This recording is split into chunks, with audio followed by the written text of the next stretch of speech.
All right, let's dive right in.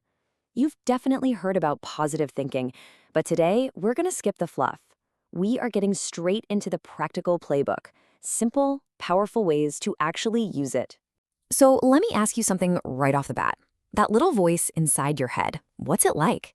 Is it your biggest cheerleader or is it your harshest critic? Because so often that's the voice that whispers you can't, and it stops us dead in our tracks. And that really gets to the heart of our first big idea. It's this foundational principle, this undeniable link between the story you tell yourself and the life you actually live. I know this sounds simple, but it's incredibly deep. Just picture your mind as a judge, constantly ruling on what's possible. If you think this is impossible, while the judge slams the gavel and your mind and body just accept it, suddenly that path forward feels 10 times steeper. And you can see this play out in real time. The thought, this is too hard? What does that lead to? Usually nothing. It's paralyzing. But watch what happens with a tiny shift. This is a challenge I can learn from.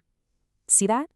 Just like that, you flipped a switch from being stuck to taking action. Okay, so we gotta clear something up right here. A lot of people hear positive thinking and think it means just, ignoring all your problems. But that is not what this is about at all. It's not about avoiding reality, it's about upgrading how you face it.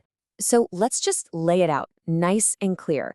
The myth is that you're living in some dream world where nothing ever goes wrong. The reality? It's about looking a problem square in the eye and choosing to focus on the solutions and the opportunities hiding inside it instead of just drowning in the anxiety. All right, so the big question is, how do we actually do that? This next part is all about the game plan, how to turn that voice of doubt into real, actual progress. Here's a super simple 3-step process for when you feel overwhelmed.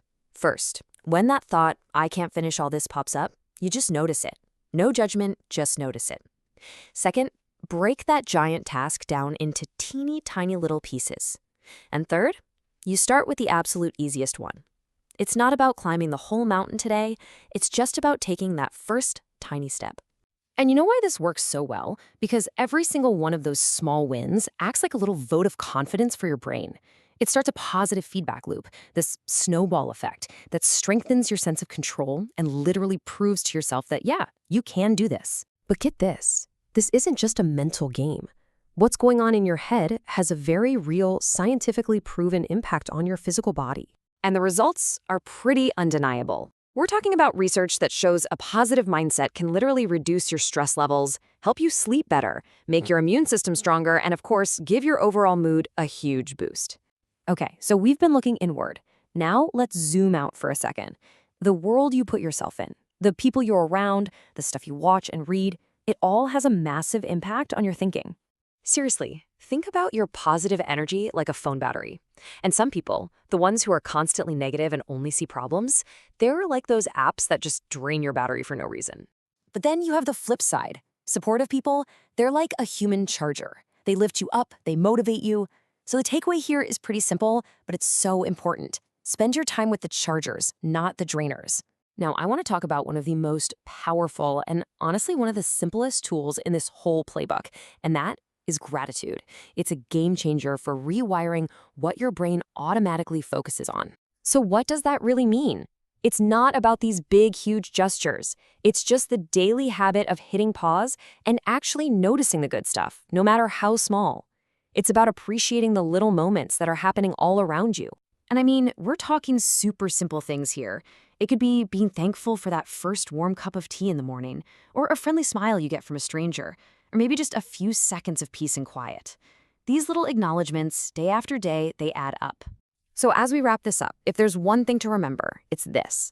Positive thinking isn't some magic trick or a nice little phrase you say. It's a practice. It's an active, ongoing lifestyle that you choose to build, one thought at a time. And I want to leave you with this last idea. Just imagine if every single night you could hit a reboot button for your mind. That's really what all these little practices do. They give you a chance to start fresh every morning with new energy to build the reality you want. So, what's the first small thing you'll focus on today?